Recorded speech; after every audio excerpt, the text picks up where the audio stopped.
Ceci est un livre audio autogénéré par Google. Questions contemporaines. Collection dirigée par Jean-Paul Chagnolot, Bruno Péquignot et Xavier Richet.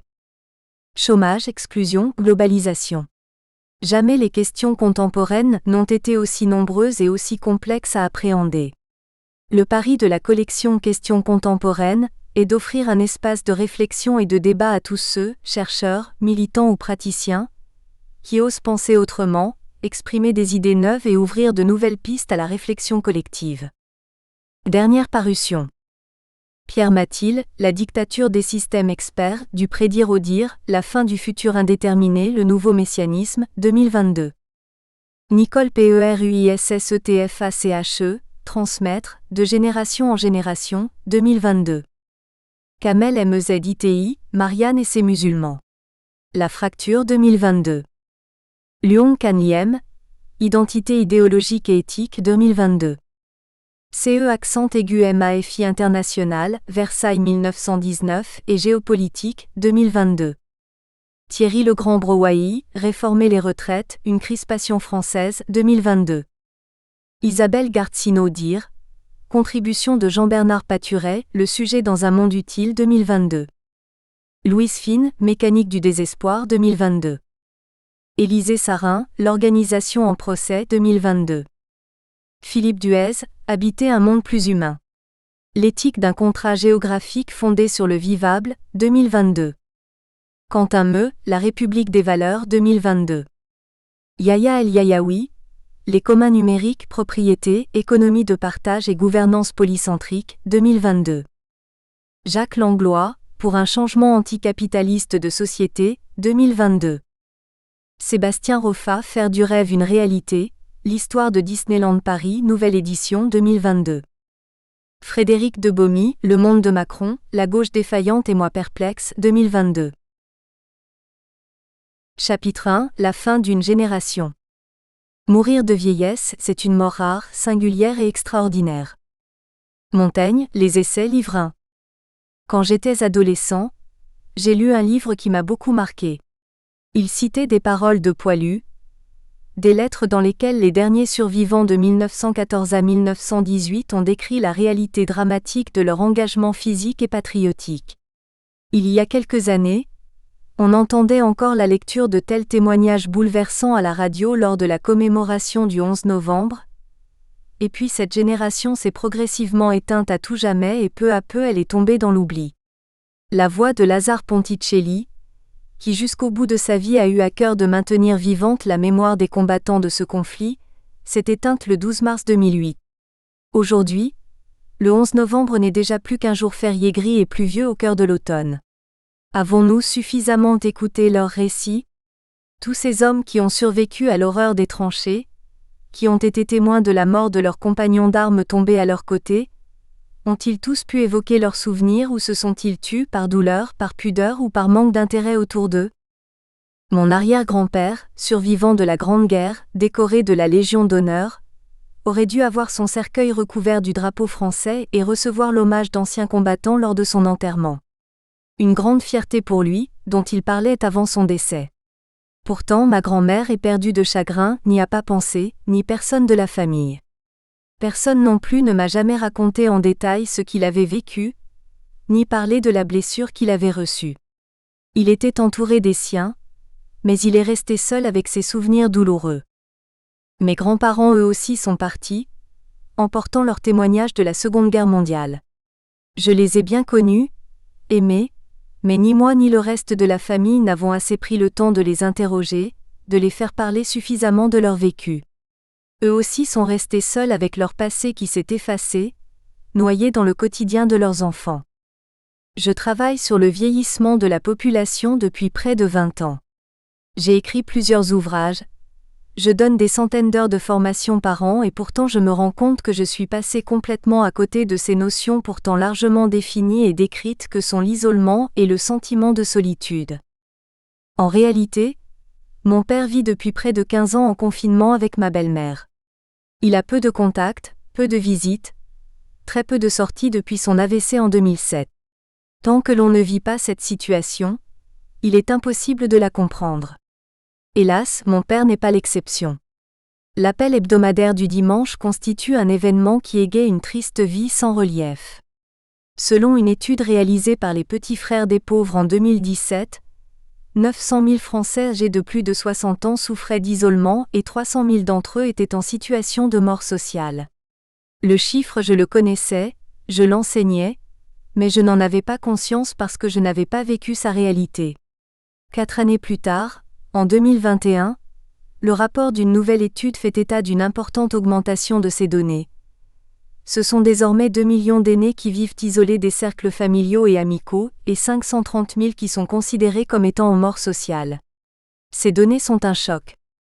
Les septuagénaires et octogénaires actuels ont été élevés dans des conditions d'éducation strictes par leurs parents qui étaient directement imprégnés de la Seconde Guerre mondiale, des rationnements, des décès, des blessés. Durant leur enfance en uniforme, ils ont plus ou moins suivi sociologiquement les valeurs d'autorité inculquées par la génération précédente. Ils n'ont pas su anticiper la prévention de leur propre vieillissement, car ils n'avaient pas de repères vis-à-vis de leurs propres parents. Le vieillissement n'était en effet pas massif. Cette situation s'expliquait en partie par l'hécatombe de la Seconde Guerre mondiale, y compris pour les familles n'ayant pas de combattants au front, et par une espérance de vie qui n'était que de 65 ans au milieu des années 50. À 70-75e ans, on était considéré socialement comme un vieillard et l'on en avait souvent tous les traits. À l'époque, la France ne comptait que des hospices, véritables mouroirs où l'on cachait les indigents, dont les vieillards, dans des conditions d'hygiène et de confort rudimentaires. On retrouve des documents sur ces établissements, dans lesquels les âgés disposaient d'un lit dans un dortoir et vivaient dans la promiscuité. Au sortir de la guerre, l'urgence était de reconstruire la France. Le progrès, l'électrification et la mécanisation des campagnes sont les indicateurs qui se traduiront par un fort exode rural et par l'essor de l'industrialisation sous l'impulsion des plans de l'État.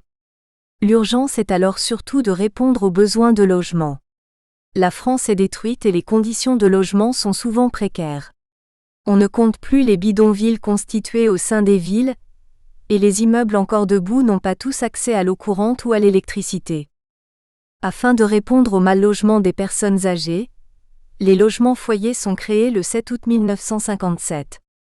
Pendant les années 60 et 70, le prisme reste le même. Il s'agit avant tout d'offrir le confort moderne et des conditions d'accueil décentes. De ce fait, l'hygiène étant une priorité, on équipera les salles de bain de baignoire. Il n'est alors pas question de faire de la prévention de la perte d'autonomie.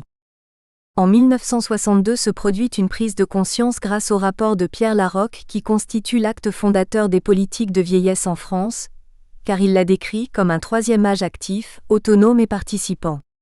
Ce rapport est tellement moderne qu'en le relisant avec mes stagiaires, nous pourrions croire qu'il vient d'être édité. Et pourtant, il faudra attendre véritablement le 6e plan de 1971 à 1975 pour voir émerger des actions sanitaires et sociales coordonnées favorables au maintien à domicile dans le rapport Questio de 1971.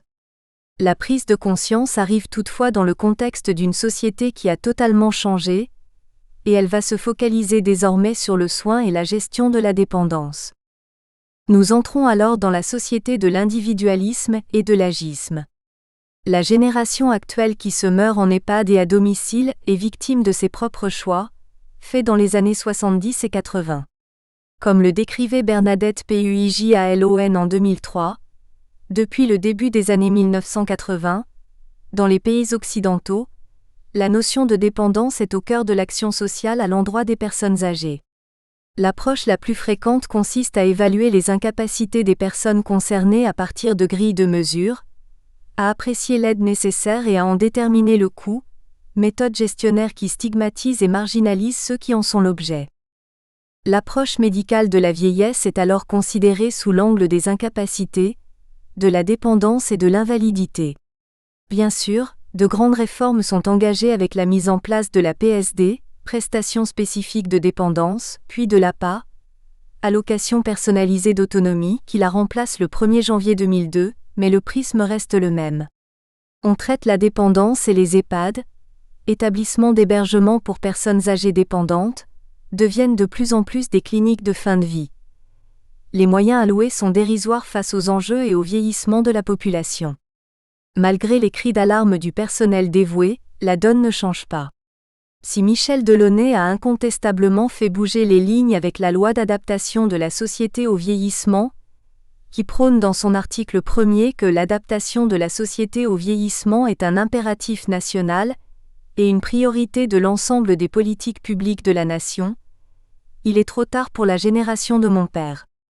Dans sa mort, cette génération entraînera également la mort des EHPAD et de notre approche actuelle de l'accompagnement du grand âge.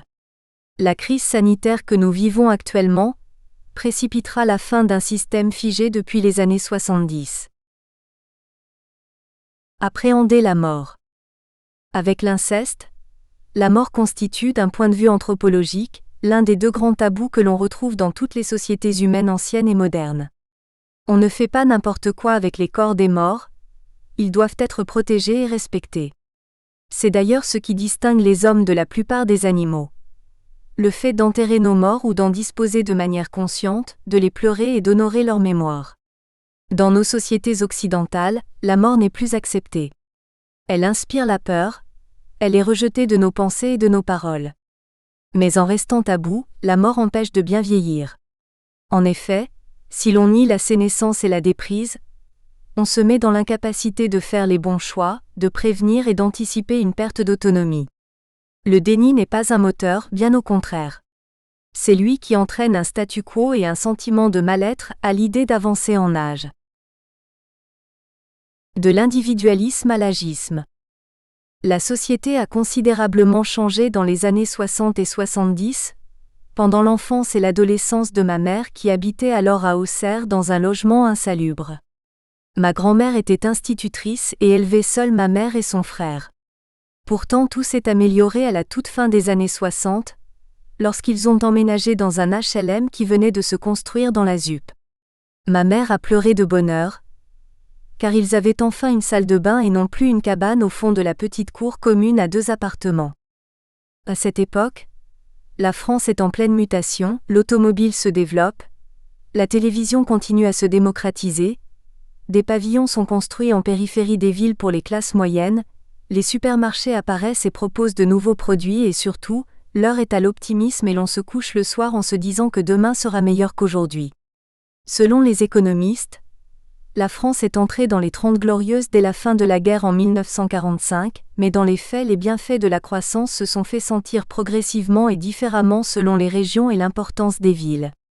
En 1963, le tout premier hypermarché français ouvrait en Essonne, mais la Bourgogne n'a vu le sien apparaître près de Dijon qu'en 1968.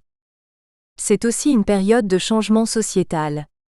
En France, nous avons connu le mouvement de mai 1968, mais ce phénomène, s'il y a pris d'autres formes, s'est aussi exprimé dans de nombreux pays occidentaux.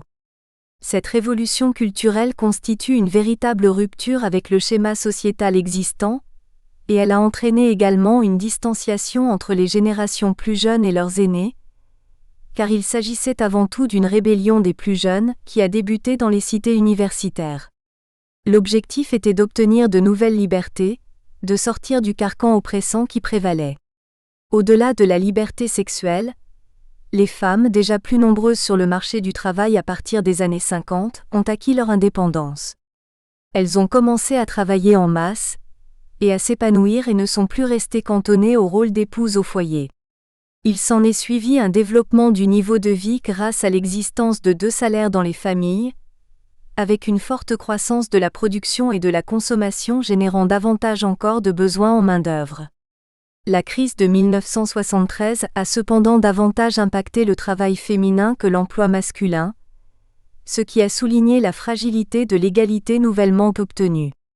Sur le plan de la libéralisation des mœurs et des idées, la société a continué d'évoluer durant les années 70, et en janvier 1975 la loi Veil a légalisé l'interruption volontaire de grossesse. Si le progrès social est indéniable, de nombreux effets pervers apparaissent dans la société d'abondance. La consommation de biens non nécessaires conduit à rechercher la satisfaction personnelle. On assiste alors à la montée de l'individualisme, avec l'accent mis sur le présent et l'immédiateté. Les anciens préceptes moraux fondés sur une discipline stricte et une hiérarchie contraignante tant au sein de la famille que dans les communautés sont ainsi remplacés. Les valeurs prônées par les aînés sont devenues obsolètes et sont peu à peu abandonnées. De plus, on voit désormais apparaître un clivage, la société se binarisant entre les actifs et les non-actifs. Selon cette façon de penser, il y a la France qui produit, qui gagne de l'argent, qui est donc utile à la société, et celle des inactifs, celle des vieillards qui sont perçus comme une charge pour la collectivité car ils ne contribuent plus au bien commun. Lorsque sur une chaîne de télévision, le vice-gouverneur républicain du Texas, Dan Patrick, lance le 24 mars 2020 que les grands-parents comme lui sont prêts à accepter de mourir pour sauver l'économie du pays pour l'avenir de leurs petits-enfants, on est très précisément dans ce rapport utilité-inutilité. Le président Donald Trump insiste d'ailleurs sur le fait que c'est l'économie qui doit prévaloir, qu'elle ne doit pas être sacrifiée. En clair, vous êtes vieux et inutile, on ne peut pas sacrifier le pays tout entier pour vous. Pour de multiples raisons, la famille a fini par se fracturer. Les enfants vivent de plus en plus loin du cercle familial. Nous espérons que vous avez apprécié cet aperçu. Pour continuer à écouter ce livre audio sur Google Play Livres, utilisez le lien dans la description de la vidéo.